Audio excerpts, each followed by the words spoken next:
Botulism is a rare disease that affects many species of birds and mammals, including humans. However, horses are of the most commonly affected. It is caused by a potent neurotoxin produced by the bacterium Clostridium botulinum. This is a gram-positive, obligate anaerobic, rod-shaped bacterium that forms endospores in undesirable conditions. These endospores are incredibly resistant to high temperatures, withstanding up to 250 degrees Fahrenheit. They are also resistant to highly acidic environments and can survive in this form for upwards of 30 years. The toxin is only produced in the bacterium's vegetative form. The spores themselves are fairly harmless. Although it rarely causes disease, Clostridium botulinum can be found in abundance in the environment, particularly in soil and freshwater sediment. Favorable conditions for this bacterium are low oxygen, low acidity, and high protein, which is why these bacteria can often be found growing in decaying plant matter or carcasses. Horses can become infected with the toxins in this way.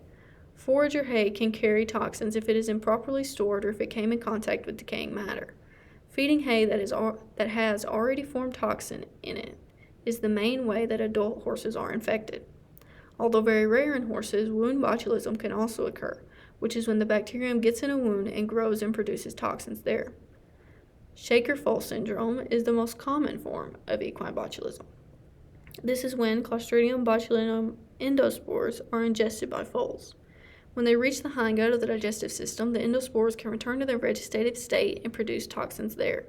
For reasons unknown, if an adult horse ingests only these endospores, no disease occurs. So what actually happens to the body when a horse becomes infected with these toxins? Normal interactions between a neuron and muscle cell will result in a muscle contraction.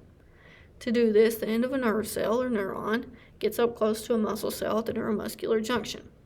The neuron will then send a chemical, acetylcholine, to the muscle cell where it binds to receptors that signal the muscle to contract, resulting in movement. The botulism toxin prevents this interaction by binding to presynaptic endings at neuromuscular junctions where it then enters the nerve cell and cleaves proteins necessary to the release of acetylcholine. This results in muscle weakness that looks like the inability to stand for very long and shaking when they try to remain standing or even when they lay down. This can progress to paralysis of limbs and or organs, inability to swallow, and in most cases death.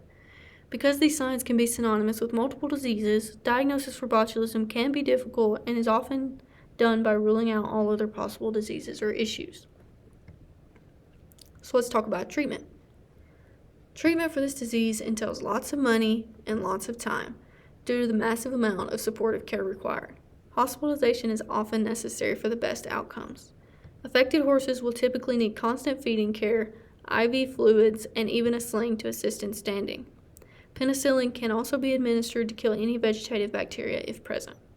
The best treatment is the botulism antitoxin. The antitoxin is comprised of antibodies that bind the neurotoxin circulating in the blood. This helps prevent the progression of the disease. However, once the toxin has bound to a nerve, it cannot be reversed. The body will have to regenerate its own neuromuscular junctions, which can take weeks. The best course of action in preventing botulism is proper feed storage, feeding practices, and vaccination. Although the botulism vaccine is not a core vaccine for horses, it is administered in places of high botulism incidence like Kentucky and for pregnant mares. The vaccine is only effective for one of the 7 different types of toxins produced, type B, and there is no cross-protection for the other toxin serotypes. That's my video, y'all. Thanks.